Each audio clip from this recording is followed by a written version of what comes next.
चलिए guys, now this is lecture number 3 of your theory of CA inter costing. ठीक है, start कर लेते हैं।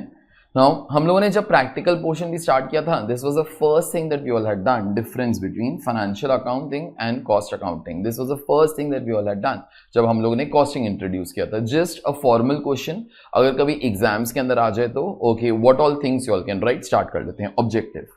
Now you all know most of these things, जो भी हम लोग अभी बात करें आप लोग को ऑलमोस्ट सब कुछ वो मालूम ही है।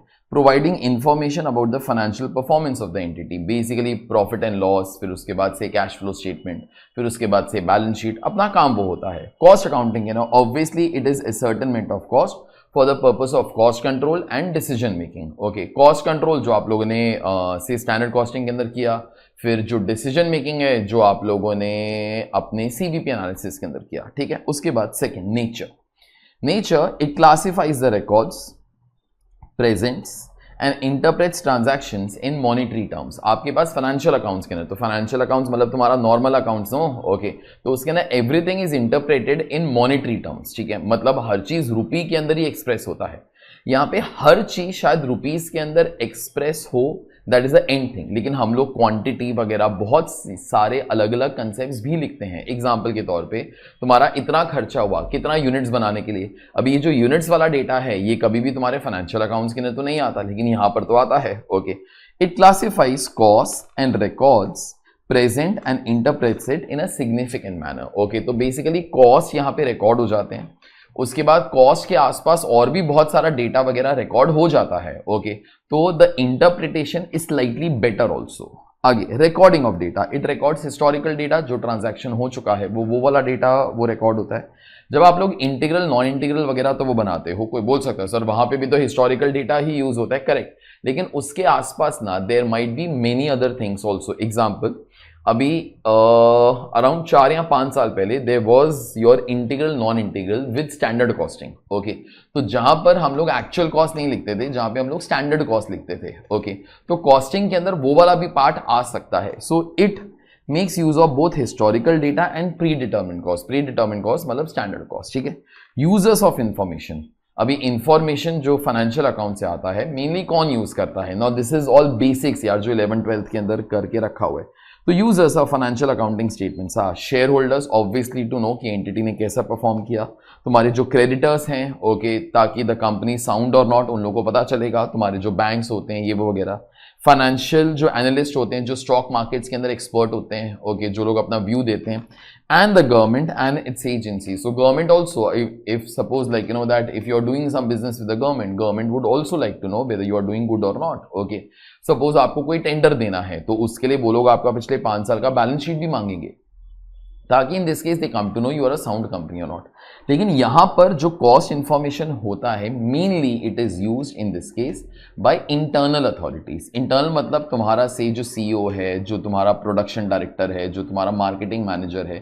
तो बेसिकली कॉस्ट का जो इंफॉर्मेशन होता है ना, ओके, जो कॉस्टिंग के थ्रू जो इंफॉर्मेशन वगैरह आता है, it is mainly used internally only. Okay, हाँ, कभी कभी अगर सपोज कुछ कंपल्शन है, जैसे मैंने बोला कॉस्ट ऑडिट, मैंने पिछले लेक्चर के अंदर शायद वो बोला था कि cost audits at some moment of times are compulsory for some companies, तभी अलग बात है। ओके, दैट टाइम कॉस्टिंग का जो इंफॉर्मेशन है, जो कॉस्ट अकाउंटिंग रिकॉर्ड से आया है, वो उन लोगों को भी काम में आ जाएगा, वरना as such it is mainly use internally only. तो यहाँ पे वही वाला चीज लिखा हुआ है, cost accounting information is generally use by internal management but sometimes regulatory authorities also. कई बार जो अगर स्टैट्यूट ने कुछ बोला कि लाइक यू नो आपको कॉस्ट रिकॉर्ड्स मेंटेन करने हैं, so that time the information will be used by them also. ठीक है, analysis of cost, it shows profit, analysis of cost and profit, it shows an profit and loss of the organization or segment wise or as a whole. Okay, तो वहां पे segment wise reporting वगैरह वो सब कुछ होता है, लेकिन यहां पर it provides cost details for each cost object. Cost object can either be a product or it could be a process, जो आप लोगों ने प्रोसेस कॉस्टिंग ना करके रखा हुआ है, और it could be for one job only, आप लोग जॉब का भी प्रॉफिट निकालते हो, और it could be for one single contract. तो यहां पर ना amount of segments that can get created are actually very huge, and for all the segments we only have one single word, that is nothing but cost object. Cost object can be anything यार, it could be your products, it could be your processes, etcetera etcetera. ठीक है, cost object कोई भी चीज है जिसके लिए आपको कॉस्ट सेपरेटली चाहिए, तो cost separately you can try to determine for a product, You can try to determine for group of products. You can try to determine for a process. Okay, etc. etc. आगे time period. Financial statements are usually prepared for a year, लेकिन costing के अंदर ऐसा कुछ नहीं होता. You can prepare it for a week also. अपना absorption costing का टॉपिक जरा वो खोल के देखना, वहां पर हम लोगों ने इनफैक्ट कुछ ऐसे भी सम्स करके वो रखे हुए हैं. At the end of every week we follow a supplementary method. Okay, तो वहां पे वीक वाइज डेटा वगैरह भी मिल सकता है, वो तो तुम्हारी मर्जी है यार as such. Okay, so reports and statements are prepared as and when required. आगे, presentation of information. A set format is used for presentation of financial information. अभी ये मैं तुमको क्या बताऊं यार, तुम्हारा इतना सारा कंपनी अकाउंट्स के टॉपिक वगैरह वो हो चुके हैं in account, so obviously there is a certain format. यहां पर as such there is no format. Okay, in general there is no format. जिधर कॉस्ट ऑडिट रिपोर्ट्स वगैरह कंपलसरी हो जाता है ना, वहां पे कॉस्ट ऑडिट रिपोर्ट्स का एक फॉर्मेट है. उन केसेस के अंदर they could be certain kind of formats, but as such in costing तुम लोगों ने इतने सारे चैप्टर्स किए, मैं तुमको एक ही फॉर्मेट इनफैक्ट दिया पूरे के पूरे सिलेबस के अंदर, और वो एडवांस कॉस्ट शीट का था. There was nothing else that I have given to you also. ठीक है, आगे ये हो गया question number 6. Question number 7, what are role and functions of cost management accounting. Role and functions of cost management accounting. First, assist management for planning, measurement, evaluation and controlling of business activities. वो लोग क्या बोलते हैं कि ना, एक जो cost management accounting होती है, मतलब जहां पे कॉस्टिंग भी आ जाता है, जहां पे मैनेजमेंट अकाउंटिंग भी आ जाता है. What is the role and function, मतलब cost and management accounting basically क्या करवाता है. ओके, और उसकी वजह से अपने को यूज क्या होता है. सो दोस पर्टिकुलर थिंग्स. सो यहाँ पे assist the management in planning, measurement, your evaluation, controlling of business activities.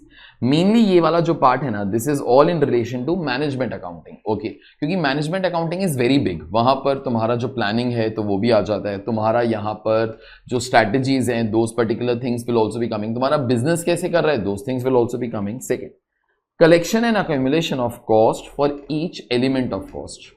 वो लोग क्या बोलते हैं, in this particular case there will be collection and accumulation of cost for each element of cost.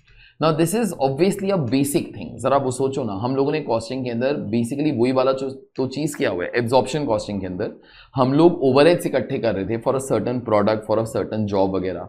When we came over to process costing, we were accumulating the cost to process wise. Okay, तो हम लोग यहाँ पे basically cost को ही gather करते हैं. This is basically the main function of costing only, trying to collect the cost, trying to accumulate the cost, trying to analyze the cost, फिर उसके बाद trying to compare it with the standard cost, etc. etc.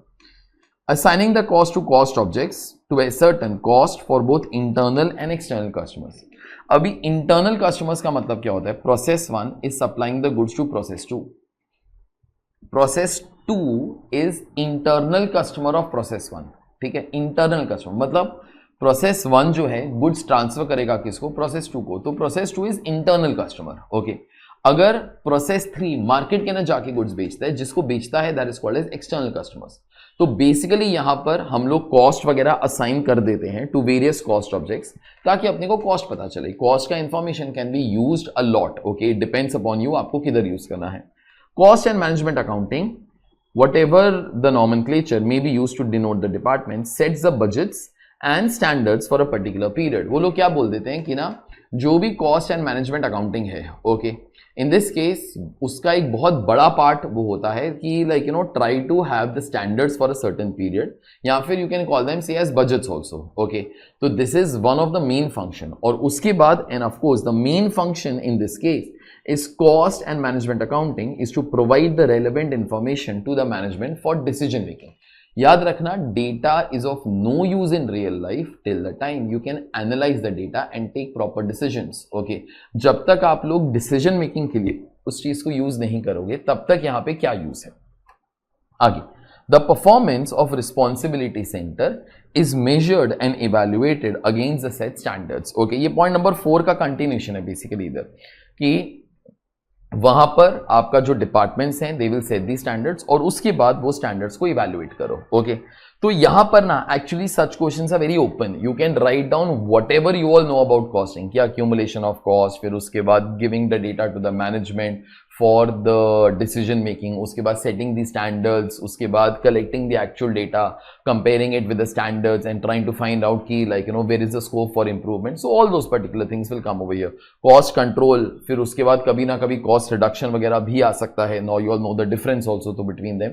So these are open questions. Okay, you can have 10 extra points also, it is all fine. ठीक है, चलो ये हो गया तुम्हारा ये वाला पार्ट. Question number 7 is over. Question number 8 start करते हैं. Who are users of cost and management accounting? Users मतलब इन दिस केस कि कौन लोग ये वाला डेटा यूज करते हैं जो कॉस्टिंग और मैनेजमेंट अकाउंटिंग के थ्रू जनरेट होता है. Obviously the user should be classified into 2 parts. Okay, एक कंपनी के खुद के लोग ही यूज करेंगे. ओके, और उसके बाद जो बाहर वाले लोग हैं, those people will also be using that. Okay, internally also what I have done, divided that into 3 parts. तो सबसे पहले मैनेजर्स. मैनेजर्स कुड बी तुम्हारा डिपार्टमेंट का manager, could be the managing director of the entire company also. Okay, could be a regional manager, मतलब suppose India की बात करूं तो नॉर्थ इंडिया का एक मैनेजर, साउथ इंडिया का एक manager, etcetera.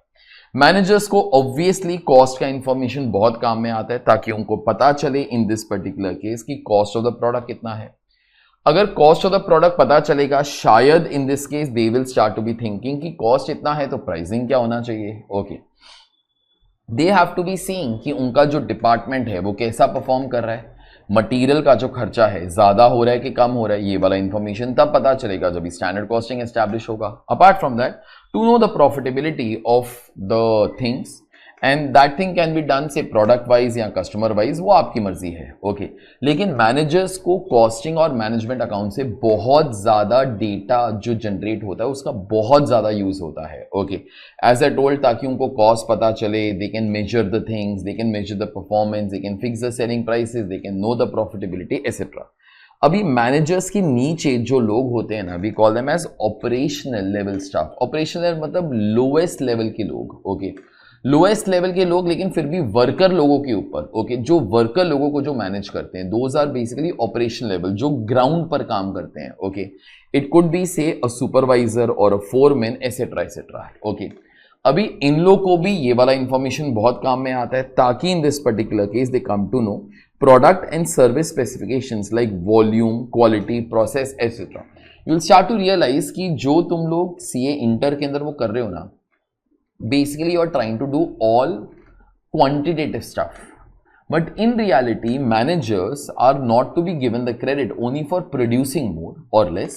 They also have to be given the credit for producing good quality of the product. Okay, तो in reality क्या होता है, अगर आप फैक्ट्रीज के अंदर वगैरह वो जाओगे, आपको एक छोटा सा एग्जांपल वो देता हूँ. ओके, अभी जब भी काजू बनता है, काजू फैक्ट्रीज में तो नहीं उगता. ओके, वो तो झाड़ पर उगता है, उसके ऊपर बहुत बड़ा एक शेल होता है. ओके, वो शेल को आपको बहुत केयरफुली वो तोड़ना पड़ता है, क्योंकि अगर वो शेल को अगर आप गंदे तरीके से वो तोड़ोगे ना, तो अंदर का जो काजू है वो भी टूट जाता है. फिर वो अलग कैटेगरी के अंदर आ जाता है. ओके, एक बार काजू अगर टूट जाता है ना, then it comes in a different category. लेकिन अगर वो इंटैक्ट रहता है तो that time the selling price of such cashews is very high. Okay, अभी आपके पास ये वाला इंफॉर्मेशन आना चाहिए. If I am a supervisor, my employees, my workers are breaking that particular thing और काजू वो निकाल रहे हैं, तो मेरे को पता होना चाहिए यार कि दिन का कितना अक्खा काजू जो है, मतलब जो पूरा का पूरा वो जो काजू है, तो वो बाहर आ रहा है. ओके, कितना जो है वो टूटा हुआ आ रहा है, ताकि I can try to tell my workers कि ऐसा हो रहा है. I can have some penalties for them. Okay,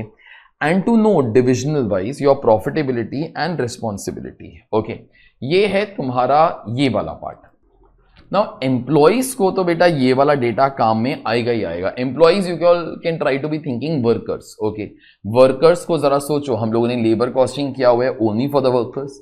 तो अगर वर्कर लोग हैं, उन लोग को तो ये वाला डेटा काम में आता ही है, क्योंकि उनका सारा का सारा जो रिकॉर्ड्स होता है, जो टाइम इन हुआ, टाइम आउट हुआ, जरा याद करो, जॉब कार्ड्स उन लोग को वो दिया जाता है. ओके, जॉब कार्ड्स वो दिया जाएगा. उसके बाद based upon the time that those guys have taken, कुछ ना कुछ बोनस वगैरह भी आएगा.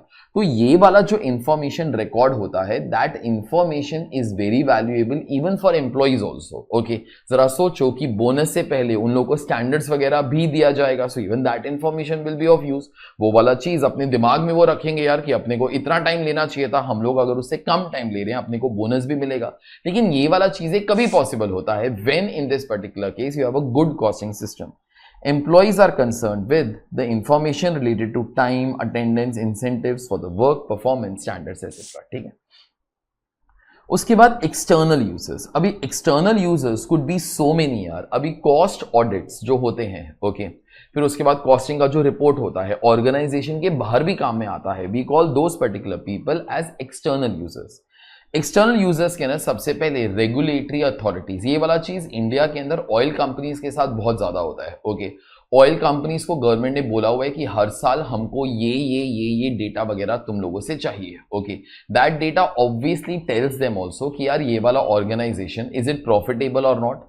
अगर it was set up as a public limited company to serve the public, क्या वो अच्छा ऑयल, अच्छे ग्रेड का ऑयल यहां पर अपना जो कस्टमर्स हैं उन लोगों को सप्लाई कर रहे हैं. So all those information are required.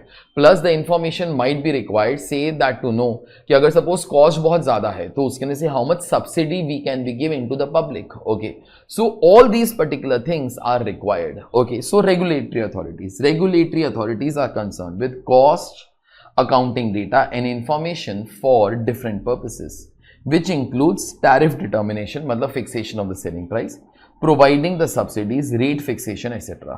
To do this, regulatory bodies require information on the basis of some standards and format in this regard. तुमको एक example देता हूँ, I think you will be knowing also. In India, जो passport का काम है ना, passport का प्रिंटिंग सब कुछ, okay, is given to TCS. TCS you all know, Tata consultancy services. Okay, अभी टाटा कंसल्टेंसी जो सर्विसेज है ना, गवर्नमेंट क्या करता है, TCS के ऊपर एक यहाँ पे कॉस्ट ऑडिटर रखता है.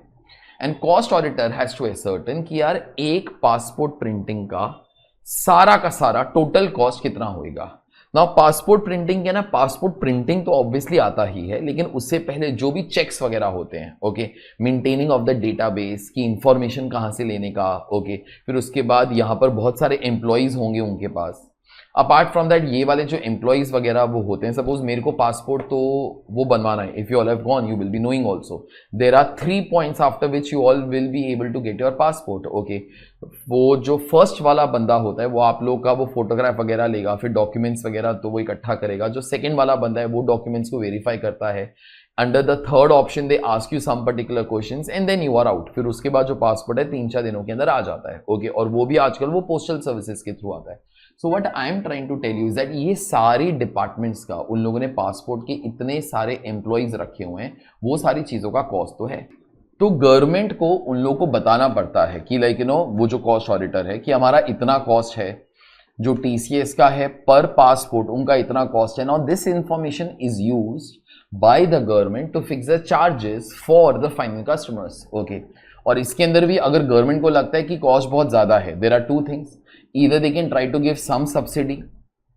सपोज उनका जो कॉस्ट आया वो 700 रुपये आया. ओके, तो गवर्नमेंट को लगता है 700 रुपया इंडिया की पब्लिक वो नहीं देगी फॉर दिस. तो वो लोगों ने क्या किया, तो TCS को बोला भाई 200 rupees we will give you, so on and so forth. Okay, what I am trying to tell you is that regulatory authorities can be using such information for various purposes. आगे auditors in this case, the auditors collecting while conducting the audit of financial accounts are or for some other special purpose like cost audit require information related with cost reports reviewed by the management. तो उसका मतलब क्या है, suppose for a small example आप लोग का tax audit हो रहा है. ओके, आप लोग का स्टैट्यूटरी ऑडिट हो रहा है जो कंपनीज एक्ट के अंदर है, मतलब तुम्हारे फाइनेंशियल अकाउंट्स का ऑडिट. ओके, अभी फाइनेंशियल अकाउंट्स का ऑडिट करते करते भी इन लोग को बेटा कॉस्ट के डेटा की जरूरत तो पड़ेगी ना यार. कॉस्ट का डेटा जब तक नहीं आएगा even your financial accounts will not be getting closed यार. ओके, तो उन लोग को भी ये वाली चीजों की जरूरत पड़ती है. शेयर होल्डर्स को ऑब्वियसली जरूरत पड़ सकती है ताकि दे कम टू नो कि कंपनी को कोई एक्स्ट्रा एडवांटेज है कि नहीं इन टर्म्स ऑफ कि उसके प्रोडक्ट्स का कॉस्ट बहुत कम है. अगर कभी तुम लोगों ने कॉस्ट वाला इंफॉर्मेशन भी शेयर होल्डर्स को दिया तो खुद ब खुद जरा सोचो, they will be able to find out that is the company doing very good in terms of cost front और नॉट. अगर कोई एक कंपनी का कॉस्ट बहुत कम होता है, उसको एक एडेड एडवांटेज होता है, that is they can try to lower the prices at any moment of time and try to produce and sell in terms of mass scale. तो ऑटोमेटिकली जो टोटल प्रॉफिट होता है वो बढ़ना स्टार्ट हो जाता है. आगे I'm reading this part. Shareholders are concerned with information that affect their investment in the entity. Management communicates the shareholders through periodic communications, annual reports regarding the new orders received, product expansion, market share for products etcetera. आगे point number D, creditors and lenders. Creditors and lenders are concern with data and information which affects the entity's ability to serve the lenders or creditors। उसका मतलब क्या है, जो banks वगैरह होते हैं वो लोग भी बहुत बार कंपनीज को बोलते हैं भाई वी वांट योर कॉस्ट का information. Okay, this thing is used to assess कि कंपनी बराबर काम कर रहा है कि नहीं, हमारा लोन रीपे कर पाएगा नहीं। So external users could be those particular people. तो एक्सटर्नल जो यूजर्स हैं could be either say the regulatory bodies like your government वगैरह, it could be the auditors, जो लोग बाकी ऑडिट्स वो कर रहे हैं उनको ये वाला भी इंफॉर्मेशन चाहिए। फिर उसके बाद जो आपके शेयर होल्डर्स हैं, apart from that all the other stakeholders के अंदर your creditors, your lenders, all those particular people will be coming. ठीक है, अभी उसके बाद नेक्स्ट पार्ट, अभी ये जो नेक्स्ट वाला पार्ट है ना, जरा ध्यान से सुनना, ये वाला जो पार्ट है, what are essentials of a good cost accounting system? Now when you all will be big no, and if you ever start to do your own business and you try to be thinking sir I want to be keeping cost under lot of control sir, मेरे को नहीं चाहिए कि मेरा cost बढ़े, okay, then you should try to have a good cost accounting system. Cost accounting systems are basically drafted for this purpose only, ताकि you have control of the cost. Okay, and याद रखना it should serve the information, it should get you that information for which you are making a cost accounting system. So first essential of a good cost accounting system. Now before I read this particular thing, क्या होता था, ये वाला जो part है ना, that was made by the institute long time back. आजकल ये वाली चीजों की इन रियल लाइफ कोई जरूरत नहीं पड़ती है, क्योंकि softwares have come that give you the information of financial accounts also, that give you the information of cost account also, that gives you the information about your taxes also। तो these days जो ERP systems market के अंदर आते हैं, those all are so damn strong no that you get entire information। लेकिन अगर आप लोग अपना सिस्टम एक बनवा रहे हो, मतलब मार्केट से रेडीमेड पैकेजेस नहीं ले रहे हो जो सॉफ्टवेयर के पैकेजेस होते हैं, तो फिर थोड़ी सी चीजों का ध्यान रखना कि तुम्हारे कॉस्ट अकाउंटिंग सिस्टम के अंदर ये वाली चीजें होनी चाहिए। First of all, it should be informative and simple, it should give you the data that you want, that is most important example। अगर आपको प्रोडक्ट वाइज डेटा चाहिए तो बेटा तुम्हारे सिस्टम के अंदर प्रोडक्ट वाइज डेटा मिलना चाहिए, and it should be very simple to get out that particular data. ये ना हो that it is a very cumbersome thing. For a small example, कई लोग क्या कर लेते हैं, they all simply start the process. Okay, अभी प्रोसेस वगैरह स्टार्ट किया तो फिर प्रोसेस वाइज इंफॉर्मेशन तो आई गया, लेकिन हर प्रोसेस के अंदर 10 प्रोडक्ट्स थे, प्रोडक्ट वाइज इंफॉर्मेशन हम लोगों ने इकट्ठा ही नहीं किया। ओके, ये चीज अगर तुमको 1 साल के बाद रियलाइज होएगा ना, it become very difficult to rechange your software. Software ऐसे चेंज नहीं होते, they are written based upon a certain logic. If tomorrow you want some other thing, it is not just getting one more thing, उसके लिए you will have to be writing the coding once more. तो तुमको तुम्हारे software वाले लोगों को फिर से तो वो बोलना पड़ेगा, यार अब मेरे को ये वाला भी इंफॉर्मेशन चाहिए, so on and so forth. Okay, अभी मैं तुमको एक एग्जांपल देता हूं, although not in reference to cost but in reference to just something else that you all will be able to relate. अभी जब Amazon ने स्टार्ट किया था ना इन इंडिया, वो लोग को मतलब तभी ना जो मोबाइल फोन्स वगैरह थे was not that much as today, तो ऑब्वियसली तब भी थे लेकिन कम थे। तो उन लोगों ने ना they wanted to find out कि how many people visit their website either through phone or through their mobiles. ठीक है, तो बैकएंड पर Amazon के पास एक ही डेटा आता था, that was how many people are visiting the website. From where वो वाला इंफॉर्मेशन नहीं आता था, लेकिन वो चीज बहुत पुरानी हो गई। आज की डेट में Amazon क्या करता है, उन लोगों ने अपना पूरा जो कोडिंग वगैरह है सब चेंज किया। उन लोगों को ये इंफॉर्मेशन आता है कितने लोग लैपटॉप से व्यू कर रहे हैं, कितने लोग मोबाइल की वेबसाइट से व्यू कर रहे हैं, कितने लोग मोबाइल की ऐप से व्यू कर रहे हैं। Okay, those guys have started to realize कि ना many people actually use Amazon का ऐप ओनली ना हो। ओके, इसलिए बहुत सारा ऑफर सिर्फ ऐप ओनली ऑफर्स आता है। Okay, because they want you all to be using the app. App use करने का Amazon को एडवांटेज क्या मिलता है, if you are using the app that time they can directly send the notifications to you all, जो बाकी चीजों के अंदर इतना पॉसिबल नहीं होता। Okay, so therefore you will always be more connected. Okay, उनका सेल्स बढ़ता है, the moment any new offer will come eight that time तुम लोग को नोटिफिकेशन वगैरह आ जाते हैं। So that's why most of the companies want कि आप लोग उनके एप्स यूज करो, बिकॉज द नोटिफिकेशन वाला जो फीचर होता है that particular thing is very good. अभी इसके अंदर भी एक और चीज, अगर Amazon यही वाला चीज शायद 6 साल पहले सोचता तो उनका ये सॉफ्टवेयर को चेंज करने का खर्चा नहीं आता। That's what I am trying to tell you कि जब भी अपना कॉस्ट सिस्टम प्लान करो, इंश्योर वो तुमको सारा इंफॉर्मेशन दे जो तुमको आज चाहिए या फिर तुमको फ्यूचर के अंदर चाहिए हो सकता है। उसके बाद accurate and authentic, it should give you accurate data. Okay, अगर तुम लोग अपना कंप्यूटर्स वगैरह यूज करो तो mostly data will be accurate only. Okay, unless until कुछ कोडिंग वगैरह वो गलत है, बट अगर तुम लोग कंप्यूटर्स वगैरह नहीं यूज कर रहे, this point is very critical at that time. ठीक है, uniformity and consistency. Uniformity and consistency का मतलब try to have some kind of consistency in trying to classify the data. Example के तौर पे लाइक यू नो एक simple चीज है, जब आपका फर्स्ट लेक्चर था ऑफ कॉस्टिंग, कई लोग बोलता है कि ये वाला आइटम इधर भी आ सकता है, इधर भी आ सकता है। Okay, we all have done that. Okay, example bad debts. Okay, कई लोग बोलता है बैड डेट शुड बी एस&डी, कई लोग बोलता है sir it should be a financial expense. Okay, now एक चीज डिसाइड करके फॉलो कर लो, ये वाला ऑप्शन मत दो। As a company decide one thing and try to be following, ताकि all the reports that get prepared are done on a consistent basis. ऐसा ना हो एक जगह पर तुम्हारा फैक्ट्री है, वहां पे बैड डेट्स इज रिकॉर्डेड, कोई और फैक्ट्री है कोई और जगह पे, वहां पे bad debts is not recorded. Okay, in the cost accounts. ऐसा अगर होएगा ना, it will lead to a not so correct comparison. ठीक है, आगे इंटीग्रेटेड एंड इंक्लूसिव, उसका मतलब क्या? Try always as compare to a non integrated system, try to have a integrated ERP system, जहां पर डेटा सिर्फ एक बार जाए, उसी डेटा से तुम्हारा फाइनेंशियल अकाउंट्स का भी काम हो जाए, कॉस्ट अकाउंट्स का भी काम हो जाए, अगर टैक्सेशन का है तो वो भी तुम्हारा काम हो जाए। याद रखना, in coming world one thing that will always dominate is that every data is only recorded at one single point of time. That might be used by various applications, okay, but it is recorded at one single time. Duplication of data always leads to errors in your systems. Okay, जितनी बार data record करोगे ना, उतना errors होने का chance होता है। तो आजकल world wide all IT companies are trying to be doing this particular thing only.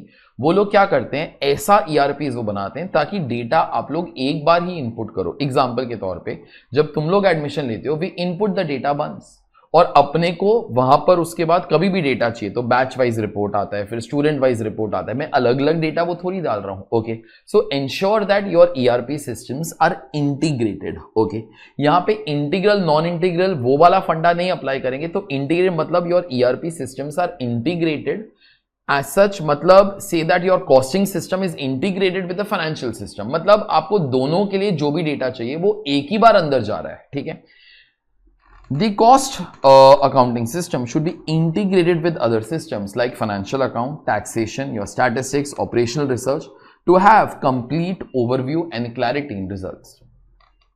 Flexible and adaptive, this is slightly in relation to your point number 1 only. System को ना flexible रखो ताकि tomorrow if you try to be thinking यार business will modify towards this, okay, अपने को business के ना ये वाला change शायद करने की जरूरत पड़े, अपना system उतना flexible रखो ताकि that thing is possible। ठीक है, cost accounting system should be flexible enough to make the amendment and modification in the system to incorporate changes in technological reporting, regulatory and other requirements. इसका एक best example दूं, जब भी Covid आया था, okay, India first time जागा कि ना we should try not to sell the Chinese products. उन लोगों ने कंपनीज लाइक Amazon, फ्लिपकार्ट को उन लोगों को बोला कि जब भी तुम लोग प्रोडक्ट्स लिस्ट करते हो ना, वहां पे कंट्री ऑफ ओरिजिन होना चाहिए। अभी तब ना फ्लिपकार्ट और Amazon की काफी ज्यादा बैंड बजी, क्योंकि उन लोगों ने जब भी अपने सिस्टम्स बनवाए थे ना, ये सब चीजों के लिए प्रोविजन नहीं रखा था। तो तुम्हारा सिस्टम जो होता है वो फ्लेक्सिबल होना चाहिए, ओके, ताकि if any changes are required it is not very difficult. ठीक है, trust on the system, obviously in this case there should be a good trust on the system, वरना जो इंफॉर्मेशन वहां से आएगा, अगर सपोज कोई बोलेगा ये तो घटिया इंफॉर्मेशन है, I don't trust this, then whole purpose of installing a costing system is only gone. ठीक है, ये था तुम्हारा क्वेश्चन नंबर 9। क्वेश्चन नंबर 10 जो है मैं नेक्स्ट लेक्चर के अंदर ही स्टार्ट करता हूं, ठीक है, क्योंकि next few questions will be connected to each other, ठीक है। I will see you all in the next lecture, bye.